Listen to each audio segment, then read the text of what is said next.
트럼프는 지금 전 세계를 미국 땅이라고 우겨나가고 있습니다. 캐나다를 51번째 주로 만들고 한다는 말도 나오고 있고요. 실현 가능성은 별로 없지만요. 하지만 캐나다를 51번째 주로 여기는 것은 어제 오늘 일은 아닌 것 같습니다. 특히나 캐나다에서 나오는 석유의 거의 대부분은 미국으로 수출이 됩니다. 그리고 많은 자원들이 미국을 향합니다. 거의 하나의 나라처럼 움직이는 것이 캐나다와 미국의 현실입니다. 물론 최근에 미국이 캐나다를 압박하는 것은 캐나다를 거쳐 들어오는 불법 이민자들 때문인 것이고요. 남쪽으로 고개를 돌려보면 멕시코가 있죠. 멕시코로부터 넘어오는 불법 이민자의 수는 상상을 초월합니다. 그래서 방벽도 쌓은 거고요. 캐나다 쪽은 방벽을 쌓을 것까지는 없을 것 같은데 최근 미국이 또 이 지역을 자기 땅이라고 우기기 시작했습니다. 바로 파나마죠. 미국이 파나마 운하를 건설하면서 독립시켜 놓은 국가입니다. 미국이 만든 나라인 거죠. 파나마 운하를 통과하는 대부분의 물류는 미국 동부와 서부 간의 화물이거든요. 그런데 최근 중국이 파나마 국가로부터 몇 개 항구 운영권을 넘겨받았다고 합니다. 미국 입장에서 봤을 때는 물류의 흐름이 위태로울 수 있는 거죠. 동부와 서부는 땅으로도 연결되어 있는데 기차로 가면 되지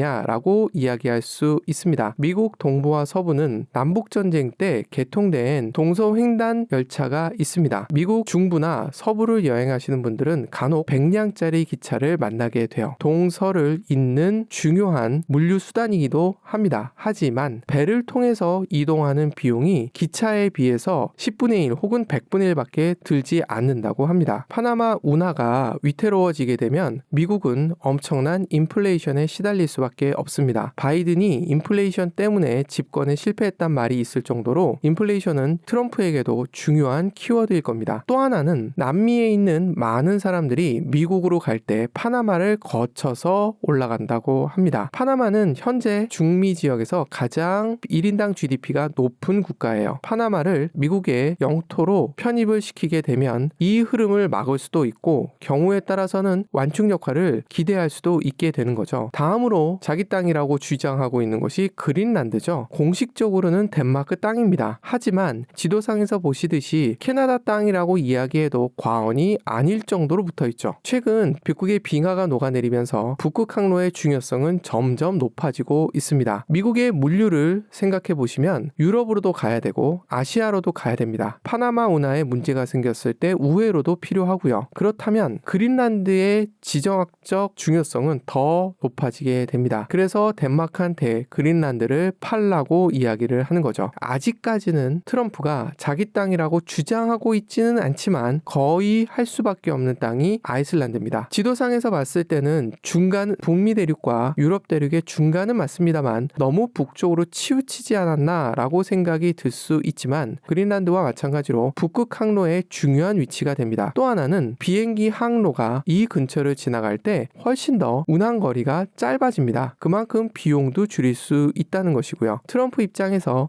전 세계의 땅을 조금씩 미국 땅이라고 우기는 과정 속에 아이슬란드가 다음 타겟이 될 가능성은 상당히 높아 보입니다.